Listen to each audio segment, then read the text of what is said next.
నారాయణం నమస్కృత్య నరంచేవ నరోత్తమం దేవీం సరస్వతం వ్యాసం తతో జయముదీరయేత్. ఓం శ్రీ గణేశ శారద మాతృశ్రీ గురుభ్యం నమః.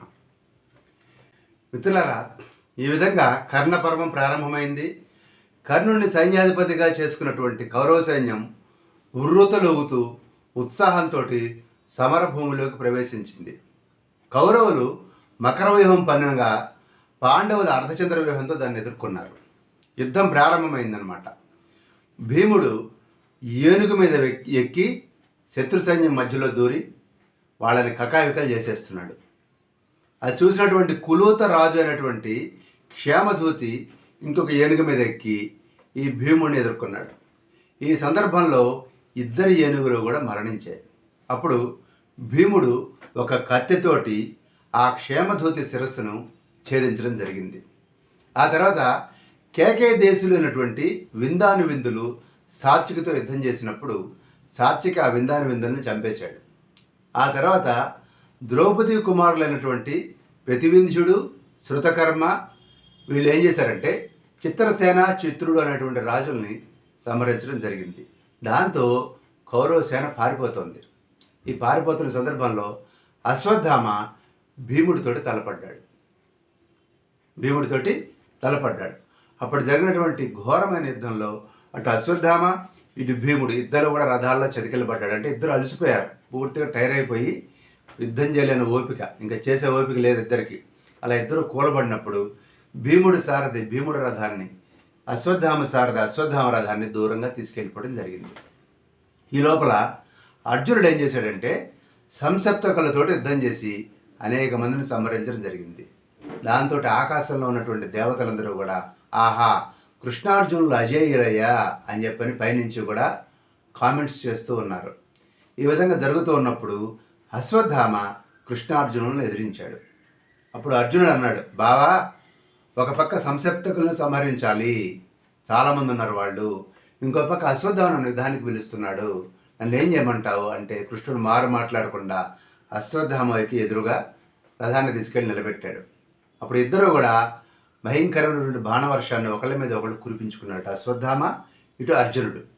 ఈ విధంగా చేసినప్పుడు అశ్వత్థామకు ఉన్నటువంటి తన యొక్క ప్రావీణ్యతతోటి తన శరీరంలోని వివిధ అవయవాల నుంచి కూడా బాణవర్షం కురిపించాడు, కేవలం ధనుసు నుంచే కాకుండా.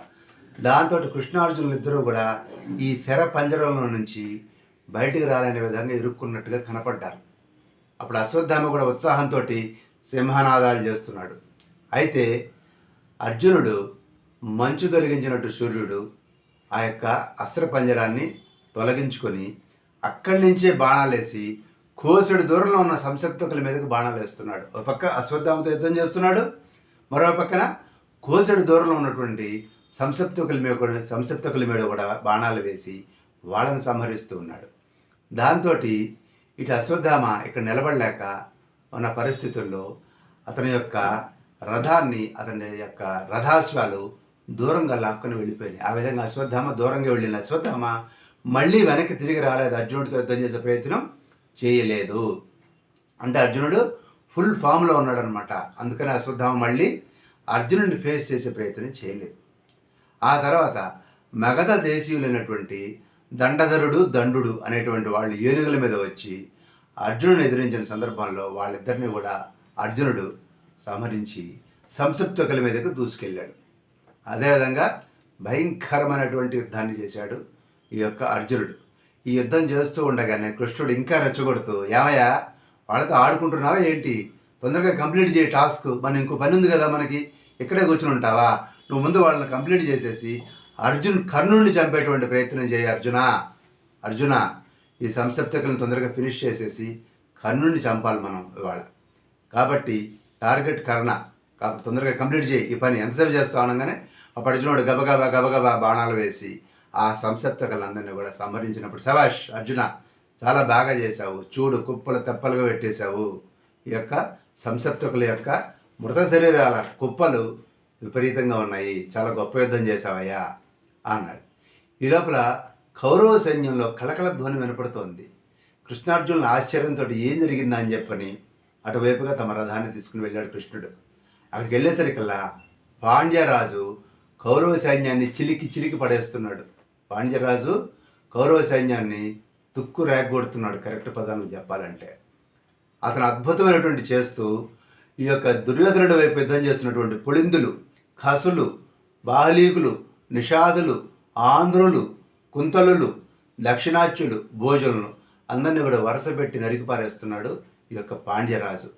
అది చూసినటువంటి ఆ పాండ్య రాజును చూసి అశ్వత్థామ అన్నాడు, ఈ సైన్యంలో వీళ్ళందరూ నీతో యుద్ధం చేయలేరయ్యా, నేను ఒక్కడే నీతో యుద్ధాన్ని చేస్తాను, ఈ సామాన్యులతో యుద్ధం ఎందుకు చేస్తున్నావు, రా నాతో యుద్ధం చేద్దు కానీ అని చెప్పనేసేసి అశ్వత్థామ ఆ పాండ్యరాజుని యుద్ధంలో వధించడం జరిగింది. ఆ తర్వాత మరింత ఘోరమైన యుద్ధం జరుగుతూ ఉన్న సందర్భంలో దుర్యోధనుడు పెద్ద గజసేనని పాండవ సైన్యం మీదకి పంపించాడు. ఈ గజసైన్యంలో స్పెషలిస్టులు కొంతమంది ఉన్నారు. కొన్ని రాజ్యాలకి గజసైన్యం అపారంగా ఉంది. వాళ్ళల్లో అంగ, వంగ, పుండ్ర, మగధ, తామ్రలిప్త, మేకల, కోసల, మద్ర, దశారణ, నిషధ, కళింగ ఈ దేశాలకు చెందినటువంటి రాజులకి మంచి గజసేన ఉంది. అందువలన వాళ్ళ గజసేనతో యుద్ధంలో ప్రవేశించడం జరిగింది. అప్పుడు పాండవులు, సాత్యకి లాంటి వీరులందరూ కూడా ఆ సైన్యాన్ని ఎదుర్కొని ఆ గజసేనను నశింపజేయడం మొదలెట్టారు. దాంతో కౌరవ సైన్యం భయపడిపోయి కర్ణుడి దగ్గరికి వెళ్ళి శరణు కోరాయి. ఆ సందర్భంలోనే దుశ్శాసనుడు సహదేవుడితో యుద్ధం చేసి పరాజితుడయ్యాడు. ఇక్కడ కూడా సహదేవుడు దుశ్శాసనుడిని చంపే ప్రయత్నం చేయలేదు, ఎందుకంటే దుశ్శాసనుడు భీముడి వాలు. ఆ తర్వాత కర్ణుడికి నకులుడికి మధ్య తీవ్రమైనటువంటి యుద్ధం జరిగినప్పుడు కర్ణుడు నకులుడిని ఓడించాడు. ఓడించి కుంతికి మాటిచ్చాడు కదా, అర్జునుడు తప్ప మిగిలిన నలుగురు నాకు దొరికినప్పటికీ కూడా వాళ్ళని వధించను అని చెప్పనేసి ఆ ప్రకారంగానే నకులుడిని కర్ణుడు ఇక్కడ వదిలేసి చంపకుండా వదిలేశాడనమాట. ఆ తర్వాత కర్ణుడు పాంచాల సైన్యాల మీదకు దూసుకెళ్ళి పాంచాల సైన్యాన్ని ఓడించడం జరిగింది. మరో పక్కన యుయుత్సు గుర్తున్నాడు కదా మీకు, కౌరవ సైన్యంలో ఉండి మొదటి రోజు యుద్ధంలో పార్టీ ఫిరాయించి పాండవ సైన్యంలోకి వచ్చాడు యుయుత్సు. అప్పుడు ధర్మరాజు, మీ సైన్యంలో ఎవరన్నా మాతో కలిసి యుద్ధం చేయాలనుకుంటున్నారా, వాళ్ళు మా వైపు రావచ్చు అని అడిగినప్పుడు మన యొక్క ధృతరాష్ట్రుడి కుమారుడైనటువంటి యుయుత్సుడు అనేటువంటి వాడు, ఆయన గాంధారికి పుట్టలేదు, వేరే ఒక భార్యకి పుట్టినటువంటి వాడు, ధృతరాష్ట్రుడి సందర్భంగా పుట్టినవాడు యుయుత్సుడు. ఆ యుయుత్సుడు కౌరవ సైన్యాలని కకావికలు చేస్తూ ఉన్నాడు ఆ రోజు యుద్ధంలో. దాంతో శకుని పుత్రుడైనటువంటి ఉలూకుడు అతని మీద యుద్ధానికి వచ్చి ఈ యుయుత్సుడిని ఓడించడం జరిగింది.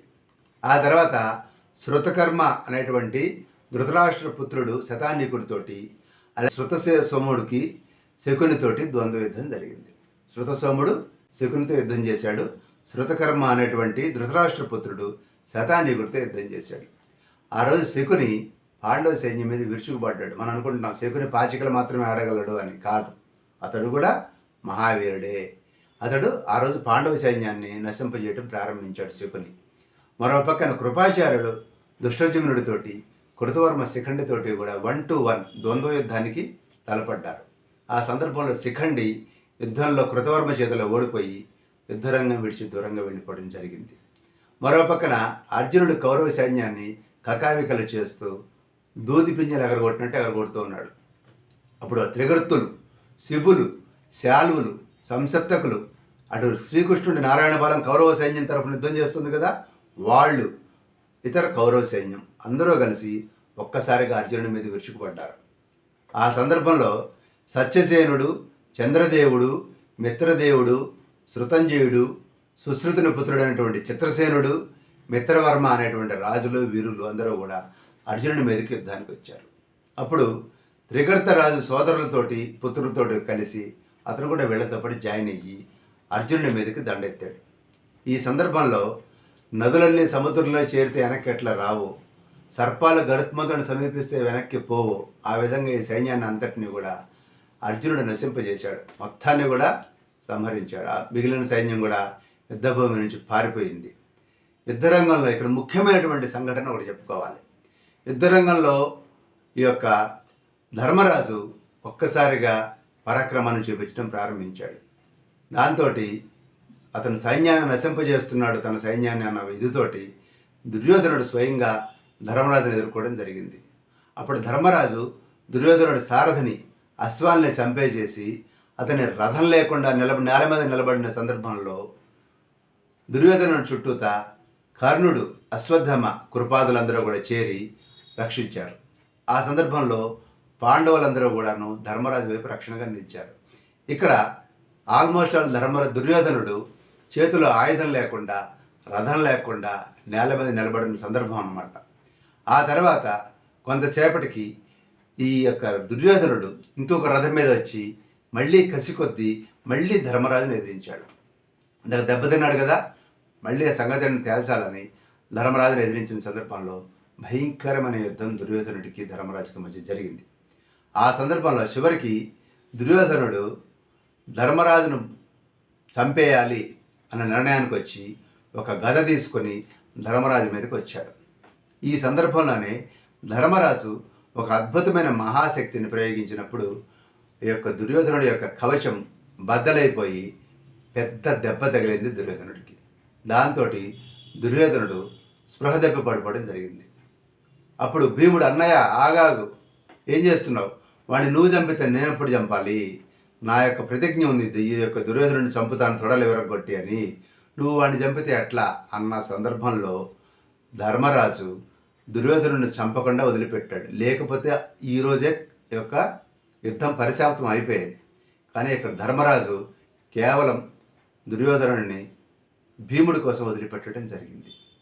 ఆ తర్వాత ఇంతలో ఇదంతా జరుగుతూ ఉండగానే కృతవర్మ దుర్యోధనుడి దగ్గరికి వెళ్ళి అతను రక్షించి దూరంగా తీసుకెళ్ళిపోయిన సందర్భంలో కృతవర్మ మీదకి భీముడు గద పట్టుకొని ముందుకు దూకాడు. ఇలా ఘోరమైనటువంటి యుద్ధం జరుగుతూ ఉంది. కౌరవ సైన్యాలు మళ్ళీ కర్ణుడితో కలిసి వచ్చి పాండవ సైన్యంతో యుద్ధం చేశారు. ఈ యొక్క సందర్భంలో అర్జునుడు గాంధీవాన్ని ధరించి అద్భుతమైన బాణవర్షం కురిపిస్తూ ఉన్నప్పుడు దుర్యోధనుడు ఆవేశంతో అర్జునుడికి ఎదురెళ్ళాడు. అప్పుడు దుర్యోధనుడి మీదకి ఒక భయంకరమైనటువంటి శక్తిని ప్రయోగించాడు అర్జునుడు. అయితే కర్ణుడు దాని మధ్యలోనే ఖండించడం జరిగింది. అదేవిధంగా అప్పుడు అర్జునుడు కర్ణుడి ధనుస్సుని, కృపుని ధనుస్సుని కూడా ఛేదించడం జరిగింది. అదేవిధంగా అశ్వత్థామ ధనుస్సు, కృతవర్మ ధనుస్సు, దుశ్శాసన ధనుస్సును కూడా అర్జునుడు అద్భుతమైన లాఘవంతో ఛేదించడం జరిగింది. అంతేకాకుండా అనేక మంది కౌరవ వీరుల యొక్క అశ్వాలు, రథాలు కూడా అర్జునుడు ధ్వంసం చేసి తిరిగి కర్ణుడి మీద యుద్ధానికి వెళ్ళాడు. అప్పటిదాకా సాత్యకుతో యుద్ధం చేసినటువంటి కర్ణుడు తిరిగి అర్జునుడి వైపు తిరిగి యుద్ధం చేయడం ప్రారంభించాడు. అయితే సాత్యకి కర్ణుడిని విడవకుండా అతని మీద కంటిన్యూస్గా బాణవర్షం కురిపిస్తూ ఉన్నాడు. ఆ సందర్భంలో యుధామన్యువు, శిఖండి, పాండవ కుమారులు, ధర్మరాజు మొదలైన వాళ్ళు కర్ణుడిని చుట్టుముట్టి యుద్ధం చేయడం ప్రారంభించాడు. అప్పుడు కర్ణుడు అనేక అస్త్రాలతోటి వాళ్ళని ఎదుర్కొన్నాడు. అయితే అటు పక్క నుంచి అర్జునుడు వాడి యొక్క అస్త్రాలన్నీ కూడా భగ్నం చేయడం జరిగింది. సాయంత్రం అయింది. కౌరవ పాండవ సైన్యాలు తమ తమ శిబిరాలకు చేరుకున్నారు. ఆ రోజు రాత్రి కర్ణాదులందరూ ఏం మాట్లాడుకున్నారు, మర్నాటి యుద్ధానికి ఎలా సన్నద్ధమయ్యారనేది నెక్స్ట్ ఎపిసోడ్లో తెలుసుకుందాం. స్వస్తి.